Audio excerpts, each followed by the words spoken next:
अच्छा, अस्सलाम वालेकुम। मैं बस 5 मिनट में आप लोग की क्लास स्टार्ट करता हूँ।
अच्छा जी, क्लास स्टार्ट करते हैं हम लोग।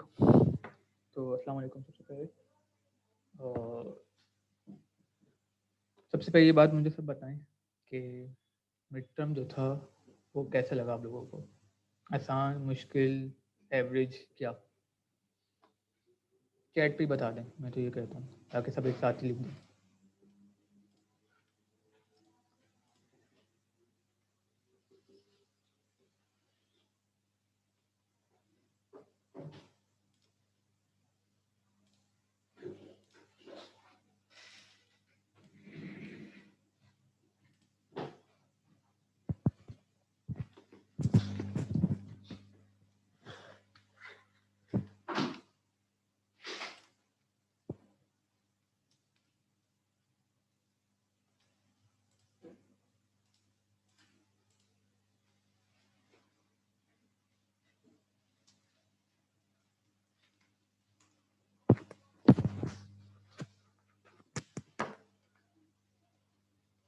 अच्छा, इस दफ़ा मुझे सबसे रिस्पॉन्स चाहिए, ठीक है? तो आज जो मेरा क्लास लेने का सेशन ये था, मुझे सिर्फ और सिर्फ मिड टर्म पे बात करनी है। तो सबसे पहली बात। सेकंड ये कि आप लोग के मिड के मुझे वो भी फाइनल करने हैं मार्क्स। तो मैंने कुछ लोगों के तो कर दिए हैं, कुछ लोगों के स्टूडेंट्स के भी फाइनल नहीं करे, क्योंकि मुझे उनसे पहले डिस्कशन करना है। उसके बाद फिर मैंने उन सबके आप सब तमाम लोगों के ना ये मार्क्स फाइनल करने हैं। तो अगर मुझे आज की क्लास में उनसे रिस्पांस नहीं मिला तो फिर मैं उनके मतलब जो मार्क्स हैं जो उनके बन रहे होंगे वही फॉरवर्ड कर दूंगा। अदरवाइज मैं कुछ रिलैक्सेशन दे सकता हूँ। तो इसलिए मुझे आज सबसे आंसर चाहिए, क्योंकि फिर यही आपका पता चलेगा मुझे कि फाइनल किस तरह बनेगा आप लोग का, फाइनल एग्जाम में किस तरह के क्वेश्चन देने मुझे। तो अभी मेरा सवाल ये है कि मिड का पेपर आप तमाम स्टूडेंट्स को कैसा लगा? और सबसे चाहिए, किसी एक से नहीं कि जो सब पहले बोलेंगे सर सीआर जो होगा वो सबके बिहाफ पे आंसर दे देगा, ऐसा नहीं होने वाला। सर अस्सलाम वालेकुम। वालेकुम। सर ये डिफ़िकल्ट मेरे लिए इस वजह से था, मोहम्मद बिलाल हूँ सर। जी जी। बेसिकली मैं गांव गया हुआ था तो उस वजह से इंटरनेट का काफ़ी इशू रहा है काफ़ी टाइम से। तो रिकॉर्डेड लेक्चर्स जितने मुझसे पॉसिबल हो सकते थे वो तो मैं सुन लिए थे, लेकिन सर वो नहीं हुआ। यानी मुश्किल आ रही थी मुझे काफ़ी ज़्यादा। तो बस जितना हो सका उतना मैंने सर कर दिया अपनी तरफ से, जितना कोशिश हो सकती थी मुझसे। थोड़ा सा वीक हूँ मैं इस सब्जेक्ट में, लेकिन ये है कि इंशाल्लाह एक अच्छा पेपर हुआ है। अब देखते हैं। ठीक है बिलाल, मैं आपसे एंड में भी अपना एक बात करनी थी। मुझे मैंने आपका पेपर चेक किया, मेरे पास सबकी रिपोर्ट है, मैंने अपने पास रखी हुई है सबके सामने। एंड में करता हूँ आपसे आपके पेपर की डिस्कशन। बिल्कुल ठीक है सर। ओके। ठीक है। तो सब मोस्टली जो रिस्पॉन्स है कि जी एवरेज है, पेपर एवरेज था, डिफ़िकल्टी कुछ ईजी कुछ डिफ़िकल्ट, ठीक है। तो in short I sir believe. दूसरा मसला ये है कि हम हैं प्री मेडिकल के बैकग्राउंड से ना, तो इस वजह से भी ये न्यूमेरिकल प्रॉब्लम सॉल्व करने में काफ़ी इशू होता है हमें। एक रीज़न ये भी है। ठीक है। ये मुझे रिस्पॉन्स मेरे पास पहले भी आया था मेडिकल वाला। तो जो मैंने वीडियोस रिकॉर्ड की हैं, अगर आप उनकी लेंथ देखें, मैंने एक एक न्यूमेरिकल पे ऑलमोस्ट आवर्स लगाए हैं सिर्फ समझाने के लिए एक एक स्टेप। तो अगर आप उसको देखेंगे तो आप लोग को समझ में आ जाएगा।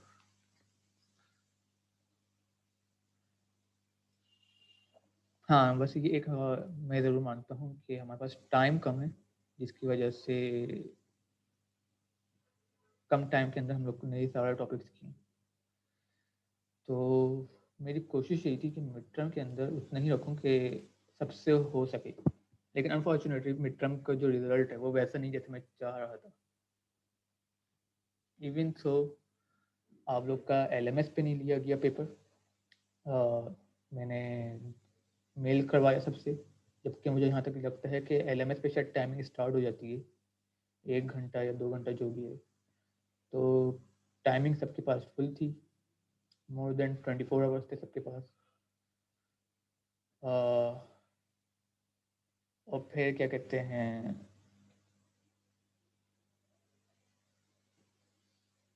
ठीक है। और दूसरी चीज़ ये कि मुझे, जब मैं पेपर्स चेक कर रहा था आप लोग के रात में, तो मुझे इतना तो पता चल गया था कि बहुत सारे लोगों ने एक दूसरे को छापे भी हैं, लेकिन मुझे इससे इशू नहीं है। इशू ये है कि मुझे पता है यही होता है ऑनलाइन के अंदर, कि छापे तो छापे, अगर किसी एक ने गलत किया तो दूसरे ने भी उसका गलत का गलत ही छाप दिया। मतलब ये नहीं देखा कि सवाल में क्या लिखा गया है। सवाल के अंदर कुछ और लिखा गया है, जवाब में कुछ और वैल्यू लिख दी गई है। सवाल के अंदर कुछ भी लिखा हुआ हो, आप लोग ने देखा कि सॉल्यूशन मैनर में इसका क्या जवाब मिल रहा है, सॉल्यूशन मैनर से वही का वही छाप दिया। इवन इसकी बहुत सौ ने तो वैल्यू स्टिक चेंज नहीं करी। ये क्या हुआ भाई? मतलब नकल के लिए भी अकल की ज़रूरत होती है, इतना तो सबको ही पता होगा।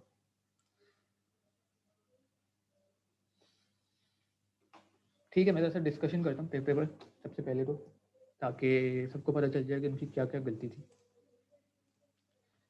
क्वेश्चन 1 नंबर 1 जो है, उसके अंदर मैंने लिखा है कि draw DC source free parallel LC circuit and find its final voltage. तो मेरा पूरा पहला लेक्चर जो मैंने लाइव सेशन लिया था, और उसके बाद जो मैंने रिकॉर्डिंग की थी, यानी कि लेक्चर 2, वो इसी के ऊपर था कि हमने पैरेलल और एलसी सर्किट के ऊपर मैंने बात की थी, और मैंने उसकी वोल्टेज भी निकल आया था। तो जब मैं कह रहा हूँ ड्रॉ डीसी सोर्स फ्री, तो अंडरस्टूड सी बात है कि आप पेपर दे रहे हैं तो आपके सामने कुछ भी नहीं होगा, ना बुक, ना पास पेपर, ना एग्जाम्पल्स, ना आपके अपने नोट्स। ठीक है, तो उसमें पैरेलल आरएलसी सर्किट क्या होना चाहिए? एक नॉर्मल आरएलसी सर्किट जिसके अंदर आर की वैल्यू आर हो, एल की वैल्यू एल, सी की वैल्यू सी होनी चाहिए, और फिर उसके आप उसका फाइनल वोल्टेज निकालेंगे।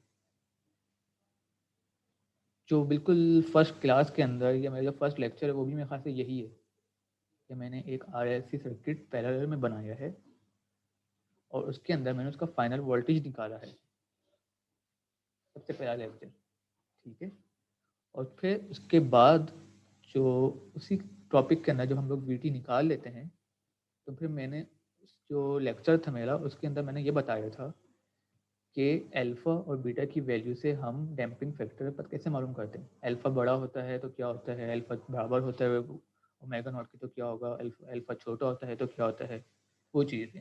और फिर हमारी फाइन वी ऑफ टी उसके हिसाब से क्या बनता है वो। तो ये सवाल तो सबने तकरीबन लोगों ने सही किया है, सवाल 2 लोगों के। और वो मेरे लिए काफ़ी स्ट्रेंज था कि अगर उन्होंने वीडियो भी देखी होती या इवन बुक भी देखा होता तो ये सवाल तो सब सही कर सकते थे, इनसे क्यों गलत हुआ। ये मैं इस पे बाद में डिस्कस करता हूँ। ठीक है, लेकिन कुछ लोगों ने इसको गलत समझा। उन्होंने देखा और उन्होंने एक सर्किट बनाया क्वेश्चन में, और उसमें आरएलसी को जो बेसिक सर्किट है वो भी नहीं, एक काफ़ी क्या कहना चाहिए, थोड़ा मुश्किल सा क्वेश्चन उन्होंने उसको बनाया, डिज़ाइन किया सर्किट को, और जो कि बुक की थी समहाउ, उसको सॉल्व किया, उससे वी ऑफ टी निकाला गया। तो ये बहुत सारे स्टूडेंट्स ने किया। तो ये मेरे लिए काफ़ी स्ट्रेंज था कि वो कैसे हो गया, मतलब कहाँ से सर्किट आ गया, किस तरह हो गया, that's quite strange for me. तो आप तो ये एकदम मतलब ये बताना चाह रहे हैं कि सर देखें हम तो बुक से कर रहे थे, ये मुझे ऐसा लगा। है तो क्वेश्चन 1 जिसके 2 पार्ट थे, ए और बी, आई बिलीव ये जस्ट थ्योरी था, और मैंने अपनी क्लास के अंदर बिल्कुल बताया था जब मैंने लास्ट क्लास ली थी कि मैं क्वेश्चन 1 थ्योरी को बनाऊंगा। अगर सबको याद भी हो, जिन जिन लोगों ने लिया वो, तो मैंने ये देखा कि क्लास में कोई आता नहीं। आज जैसे कि मैंने सेशनल थोड़े फाइनलाइज करने हैं तो सब आए हुए, वरना कोई आता नहीं था। तो जिन्होंने ली होगी क्लास उनको पता होगा कि क्वेश्चन 1 प्योर थ्योरी था। तो इस पे तो डिस्कस करने का कोई चीज़ ही नहीं है, मतलब ये तो that's it, pure theory. Question 2 पे आ गया तो मैं क्वेश्चन 2 जो है वो, अगर हम देखते हैं कि हमारे पास एक वोल्टेज सोर्स लगी हुई है, ठीक है, जिसके अंदर आपके पास जब टी लेस की वैल्यू 0 हो जाती है तो स्विच ओपन हो जाता है, अदरवाइज स्विच क्या होगा, क्लोज होगा।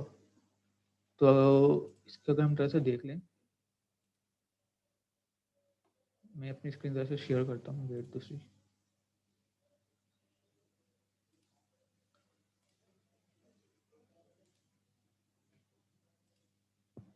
ठीक है, आप लोग को आंसर दिख रहा होगा।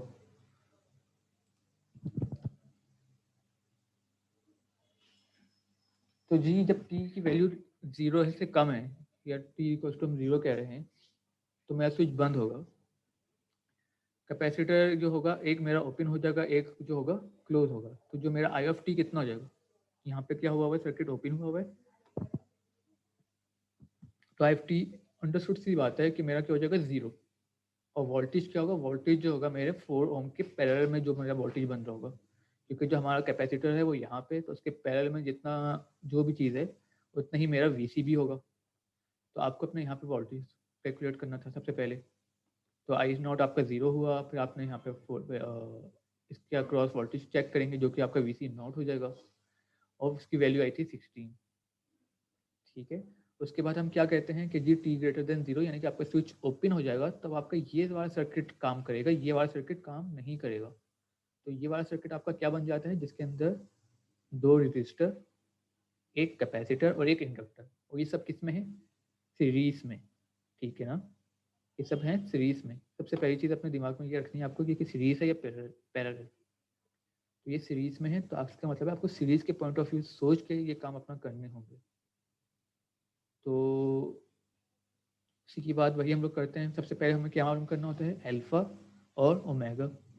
ये सबको मैंने पहले ही बताया कि हमेशा जब भी हम लोग अपना न्यूमेरिकल्स करते हैं, हम लोग आई नॉट और वी नॉट के बाद हम लोग जो दूसरी चीज़ मालूम करते हैं वो अल्फा ओमेगा मालूम करते हैं, और मालूम करते हैं कि मेरा जो सर्किट है उसकी कंडीशन क्या है, इसका डैम्पिंग फैक्टर क्या है। तो अल्फा आप निकालते हैं, जो भी उसका फॉर्मूला है, ओमेगा का जो अपना फॉर्मूला आप पुट करते हैं, और फिर हम देखते हैं कि हमारा क्या बना है अल्फा ओमेगा, अल्फा 20 ओमेगा 20। और फिर जो है हमें पता चलता है कि जब अल्फा ओमेगा के बराबर होता है तो क्या होता है, क्रिटिकल कंडीशन। उसके बाद उसका जो फॉर्मूला बनता है वो क्या होता है, A1 + A2 t e की पावर माइनस अल्फा टी। इसके अंदर आप t इक्वल टू जब 0 रखेंगे, तो जब A2t यानी कि t को यहाँ पे 0 आ जाएगा, तो क्या हो जाएगा, A2 0 हो जाएगा, A1 बचेगा, और ये हो जाता है आपका 1। तो A1 जो होगा आपका आई नॉट के बराबर हो जाएगा, और आई नॉट आपका कितना है यहाँ पे 0। तो इसका मतलब क्या हो गया, A1 आपका कितना हो जाएगा 0। अब आपकी ये वाली इक्वेशन क्या बन जाती है, जनरल इक्वेशन, A1 0 हो गया तो A2t e की पावर -20t, -20 कहाँ से आया, अल्फा की वैल्यू, अल्फा आपका 20 है। फिर आप क्या करते हैं, इसको डिफ्रेंशिएट करते हैं, तो ये एक दफ़ा इसके साथ डिफ्रेंशिएट होगा, एक दफ़ा इसके साथ डिफ्रेंशिएट होगा। मैंने वीडियोस के अंदर बहुत डिटेल में ये चीज़ बताई हुई है कि इसको अलग अलग कैसे डिफ्रेंशिएट करते हैं। तो ये एक दफ़ा इसके साथ हुआ, एक दफ़ा इसके साथ, तो इसकी इक्वेशन हमारी ये बनती है। फिर हम लोग di/dt निकालना होता है हमें, लेकिन जब टाइम 0 होता है, तो जब हम लोग ने di/dt निकालते हैं तो उसका फॉर्मूला ये था, RI0 + VC0/L। आई नॉट आपका 0 है तो बचा VC/L, VC की वैल्यू आप पुट करते हैं, L की निकालते हैं तो -6.4 आता है आंसर। अब हम बोलते हैं हम इस इक्वेशन में t अपना अगर 0 रखेंगे तो क्या हो जाएगा, di/dt, इसके अंदर अपना t 0 रखेंगे तो ये तो आपकी टर्म होगी 0, और यहाँ पे आपका बचेगा विच इज 6.4। तो A2 की वैल्यू आपकी डायरेक्ट कितनी आ जाती है, 6.4, और फिर इस A2 की वैल्यू को आपने यहाँ पुट कर देना है, तो आपका आई ऑफ टी निकल गया। सबसे ज़्यादा जो सब लोगों ने गलतियाँ की हैं वो ये कि आप लोग ने जहाँ से सॉल्यूशन मैंने से छापा है वहाँ पे 20 नहीं, वहाँ पे 30 लिखा हुआ था और जो मेरा क्वेश्चन था उसमें 20 लिखा हुआ था। तो सॉल्यूशन तो बिल्कुल यही होना था, लेकिन सॉरी, सबने 20 की जगह पे क्या रख दिया यहाँ पे 30, मेजॉरिटी ऑफ द स्टूडेंट्स, और इन सब का आंसर क्या हुआ, गलत। तो सब स्टेप सब कुछ सही है, लेकिन सब का आंसर क्या आ रहा है, गलत। क्यों, क्योंकि उन्होंने छापते वक्त ये नहीं देखा कि मैंने क्वेश्चन में क्या लिखा था। क्वेश्चन में लिखा हुआ था 20 और उन्होंने छापते वक्त लिख दिया यहाँ पे 30। सबसे पहली गलती, जिसकी वजह से पूरा का पूरा आंसर गलत हो गया। और उसके साथ 2 लोगों ने कोई नया मेथड यूज़ किया है, मुझे उसका मेथड का पता नहीं है, तो मैं उनसे खुद डिस्कस करूँगा भी कि हुआ क्या है। तो उसके अंदर थोड़ा डिफ़िकल्टी है। अच्छा जी, क्वेश्चन नंबर 2 के अंदर किसी को कोई इशू है क्या? तो अभी पूछ सकते हैं।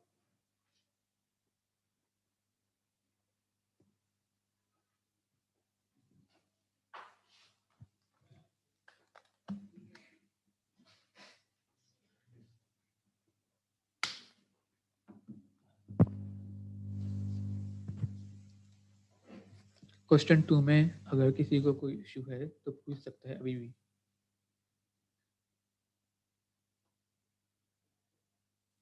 ठीक है, मैं ऐसा एज्यूम कर रहा हूँ कि नहीं है कोई। उसके बाद में क्वेश्चन नंबर 3 की तरफ आता हूँ। ठीक है जी, क्वेश्चन नंबर जो 3 है मेरा, वो सिंपल है, वो है नोडल एनालिसिस। और इसमें जो आपके टोटल नोड्स हैं वो कितने हैं, हमें ये देखना था। तो इसके अंदर अगर देखा जाए तो मेरा एक ही नोड बनता है, वो ये। और मैंने पहले कहा था कि इस वोल्टेज सोर्स को भी हम क्या कहते हैं, रेफरेंस के, मतलब यहाँ पे जो उसके बाद नोड आता है उसको हम नेगलेक्ट करके यहाँ से यहाँ तक को काउंट कर लेते हैं। मैंने लास्ट टाइम भी बताया था। तो टोटल आपका जो नोड बने इस वक्त, यानी कि सिर्फ 1, 2 नोड्स भी नहीं बने, जस्ट 1 नोड बन रहा है टोटल। तो आई थिंक ये बहुत ही ईजी क्वेश्चन था, क्योंकि इसमें सिर्फ और सिर्फ एक नोड है, 2 नोड नहीं है, तो आपके 2 इक्वेशन भी नहीं बनेगी, जस्ट एक ही इक्वेशन थी। सिर्फ इसमें एक चीज़ जो थी वो ये कि इसमें एक डिपेंडेंट सोर्स आ गया था, डेट्स इट। अदरवाइज आपके पास नोड तो एक ही है। उसके बाद जो मैंने यहाँ पे आप लोग को वैल्यू दी है वो है 50 cos 10 की पावर 3। ठीक है, ये 10 की पावर 3, इसमें क्यों कुछ लोगों ने गलती की हुई है, जबकि यहाँ पे लिखा हुआ है कि 10 की पावर 3, मेजॉरिटी ने तो सही किया हुआ है, लेकिन कुछ लोगों ने 10 की पावर 3 को अजीब ही लिखा है, 10 मल्टीप्लाई बाई 10 की पावर 3, विच इज़ रॉन्ग। ठीक है ना, यहाँ पे क्या होना चाहिए, 10 की पावर 3 सिंपल। तो कॉस के बाद जो भी आपकी चीज़ आती है, यानी कि ये 10 की पावर 3 जो लिखा हुआ आपका, ये है आपका ओमेगा। उसके बाद कोई प्लस या माइनस नहीं हो रहा, तो वो आपका जो वो हो जाएगा फेजर एंगल, वो 0 है। बाकी आपको उन्हें सबको कन्वर्ट करना होता है, तो ये तो सिंपल बन जाएगा 50 एंगल 0। बाकी हमने सबको कन्वर्ट करना है। इसका भी मैंने सॉल्यूशन सबसे पहली चीज़ आपने यहाँ पे देखा कि आपका करंट सोर्स कहाँ है, यहाँ से निकल रहा है, जो कि आपको गिवन था। ये आपका एक सोर्स है, तो हम क्या एज्यूम करते हैं कि यहाँ पे करंट आ रहा है, और बाकी सारा करंट हमारा लीव कहाँ करेगा, यहाँ से। तो इंटर इंटर, और ये मेरा करंट लीव हो रहा है इस नोड पे। ठीक है, तो आप यहाँ पे केसीएल जब अप्लाई करते हैं, उससे पहले आपने सबको कन्वर्ट करने हैं फेजर में। फेजर के अंदर आपको मालूम होना चाहिए 50 cos 10, यानी कि कोई वो प्लस माइनस नहीं हो रहा cos 10 के बाद, तो यानी कि एंगल कितना हो जाएगा 0। ओमेगा कितना है 10 की पावर 3।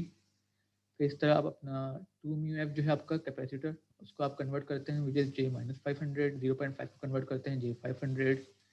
के सी एल अप्लाई करते हैं, तो जी 50 माइनस वी वन अपॉन 2000। ये 2 के बाद के लगाया हुआ है, के का मतलब क्या है, किलो।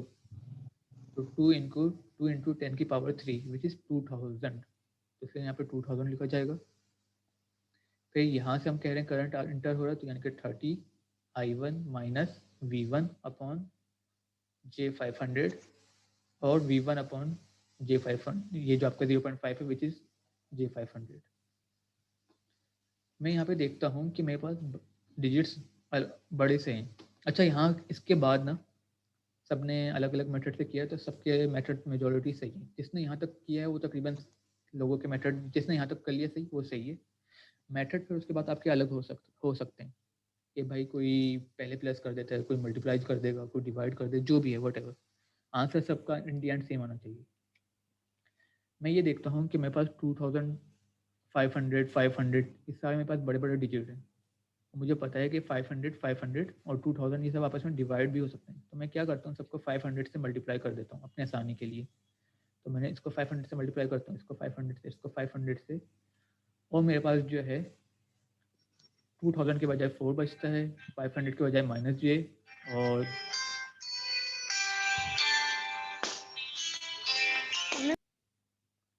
और उसके बाद जो दूसरा है यहाँ पे भी 500 के बजाय जस्ट j। तो इससे ये हुआ कि मेरी अपनी इक्वेशन आसान हो गई मेरे लिए, वरना यहाँ पे एक बहुत बड़ा सा डिजिट था। उन सबको मैंने क्या किया, मैंने सब पूरी टर्म को यानी कि लेफ्ट हैंड साइड और राइट हैंड साइड 500 से मल्टीप्लाई करवा दिया। तो हुआ कि आपके पास नीचे छोटी टर्म बच गई विच इज 4 -j और j। एलसीएम ले लें या मल्टीप्लाई करवा दें, एक ही बात है। मैं चाह रहा था कि मेरे नीचे से सब कुछ खत्म हो जाए, तो यहाँ पे 4 और j which is minus, sorry मेरा नेट डिस्कनेक्ट हो गया।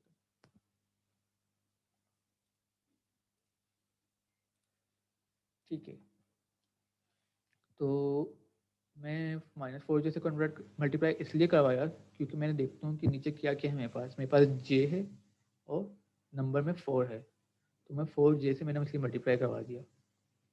तो जब आप 4j से इस पर मल्टीप्लाई करवाएंगे, ठीक है, इस पर भी मल्टीप्लाई होगा -4j और इसके साथ भी होगा -4j, तो फिर जो आपकी इक्वेशन बचती है वो ये। उन सबको मैं सिंप्लीफाई करता हूँ, ठीक है ना। अब सिंप्लीफाई जब मैंने कर दिया, फिर मैंने I1 की वैल्यू पुट की। मैंने I1 की वैल्यू शुरू में पुट इसलिए नहीं करी ताकि मेरे पास आसानी हो जाए।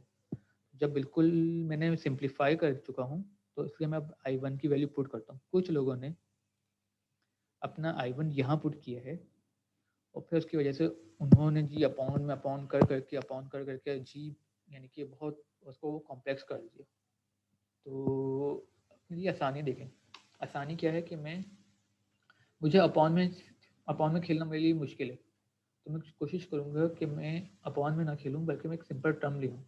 तो मैं अपनी इक्वेशन को बिल्कुल सिंपल बनाता हूँ और फिर जो भी मेरी I1 की जो वैल्यू बनती है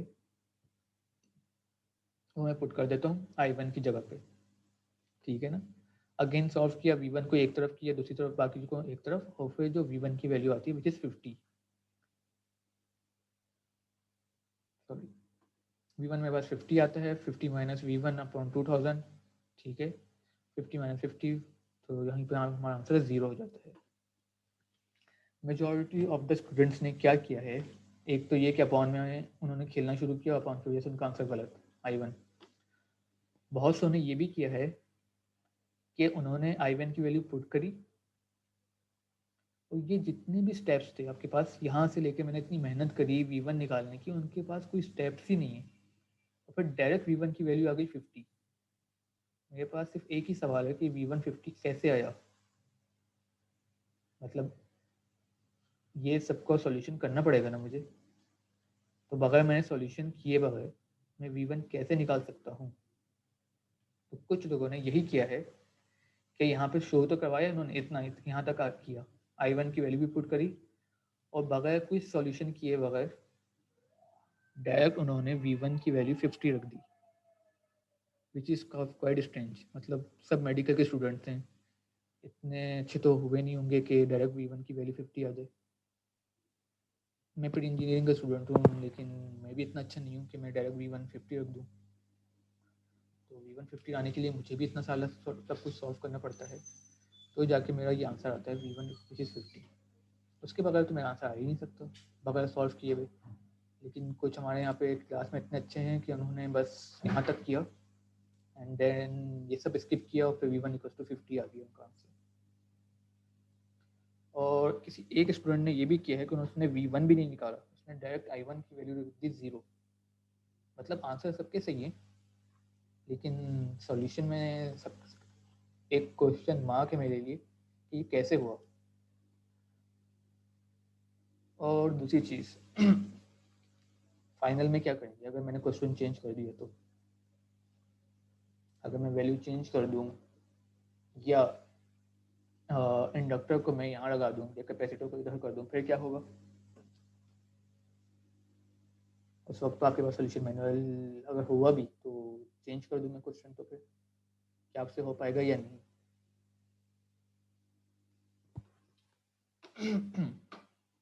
अब मुझे इसका जवाब चाहिए तमाम स्टूडेंट से।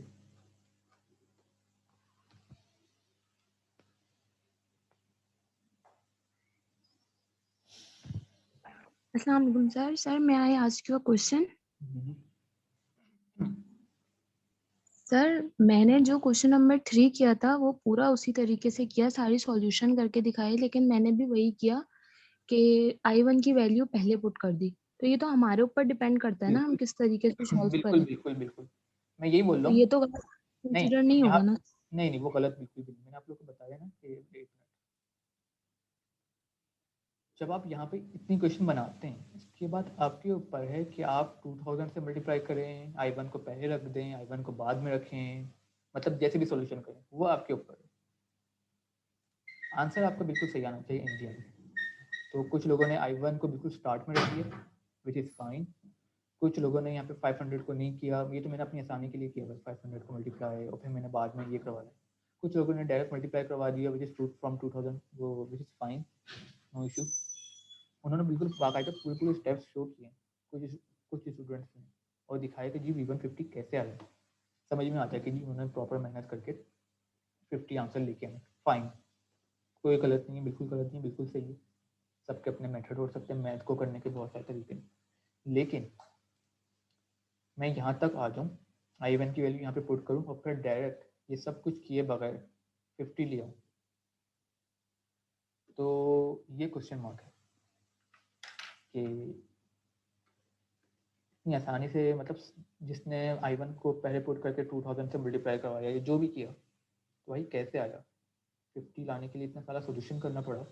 V1 की वैल्यू को आप अलग करते हैं, जो आपका रियल नंबर कॉम्प्लेक्स नंबर आप उनको अलग करते हैं, फिर जो V1 के साथ वैल्यूज को आप डिवाइड करना होता है, वो सब कुछ शो ही नहीं हुआ क्वेश्चन में। तो मैं क्या एज्यूम करूँ कि उन्होंने खुद से किया है या क्या किया?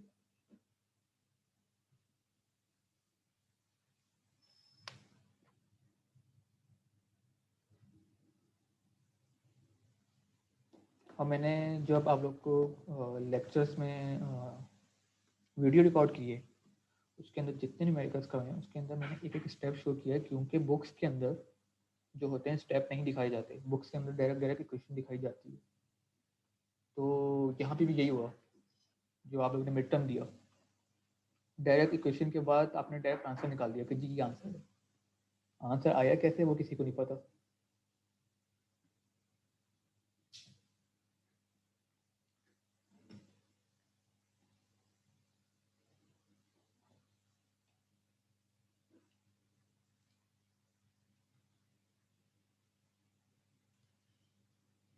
अच्छा, इसलिए मैं ये पूछ रहा था। अच्छा, दूसरी चीज़ मुझे ये बताएं जरा सा कि आप लोगों को ये मिड टर्म करने में कितना टाइम लगा है, ताकि मुझे एक आइडिया हो कि इसमें कितना टाइम लगा तमाम स्टूडेंट्स को। मैसेज कर सकते हैं, मैसेज में बता दें कि लेट्स से 1 आवर 2 आवर, कितना कितना घंटा लगे प्रॉपर तरीके से करने में।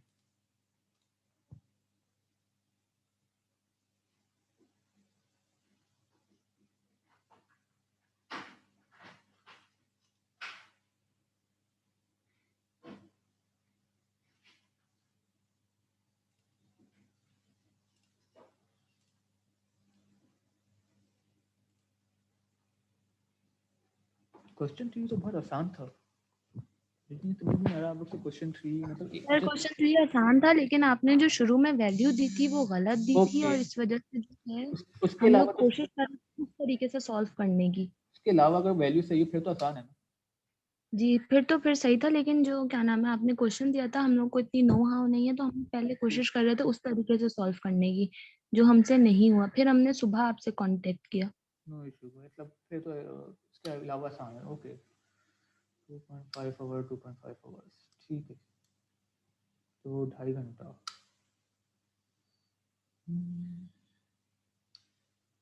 2.5 घंटा आप लोगों ने काफ़ी ज़्यादा लिया है। मैंने ये जो पेपर डिज़ाइन किया था 2.5 घंटा अगर आप लोग को ढूंढने में लगे तो एक अलग बात है कि आंसर कहाँ से आप लोग ने ढूंढे, लेकिन अगर आप लोग को आता तो ये क्वेश्चन नंबर 1 जो है हमारे पास उसको वो तो आपको याद होना चाहिए था। तो आई बिलीव ये हाफ आवर का था। ये अगर आपको इसमें स्टेप शो हो तो ये बिल्कुल कोई एक पेज का आंसर है। ये हाफ आवर इसके लगा देता हूँ मैं, और फिर नोडल एनालिसिस भी जो था वो हाफ आवर की था। 1.5 आवर्स के हिसाब से मैंने डिज़ाइन किया था ये, मतलब मैक्सिमम। इससे ज़्यादा अगर किसी ने किया है तो उनको अपनी मेहनत करने की ज़रूरत है। 1.5 आवर्स से ज़्यादा अगर किसी ने टाइम लगाया है तो